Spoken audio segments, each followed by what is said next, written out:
বাংলার সন্তান গয়েশপুরের অহংকার ৩ বছরের দেবালিকা শীল। আজ যে প্রতিবেদন আপনাদের সামনে তুলে ধরবো তা একটি ছোট্ট ৩ বছরের শিশুর প্রতিভা। এখনো সে স্কুলের আঙিনায় পা হয়তো রাখেনি, কিন্তু প্রযুক্তির যুগে সেই ছোট্ট শিশু আজ এলাকার অহংকার হয়ে উঠেছে। একটু অবাক হওয়ার মতোই, কিন্তু এই ছোট্ট শিশু আন্তর্জাতিক স্তরে ইংলিশ আইকিউ টেস্টে লক্ষাধিক শিশুর মধ্যে 4088 নম্বর স্থান অর্জন করেছে।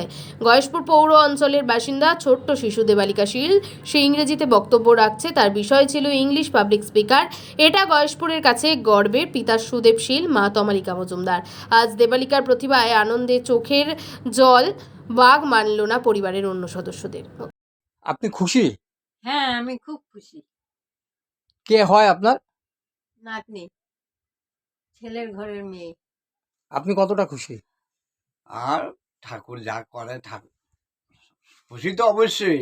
ভগবান করে আরো ভালো হোক, আপনারা সবাই আশীর্বাদ করেন, আরো বড় হয় যেন, ও আরো বড় হোক। জীবনে অনেক বড় হয়, এটাই বড় আশা।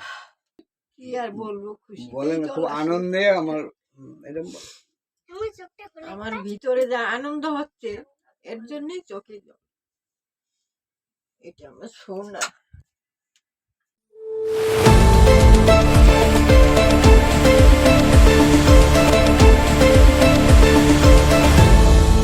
আপনারা দেখছেন এই বেলা বাংলা, শিরোনামে সবার আগে।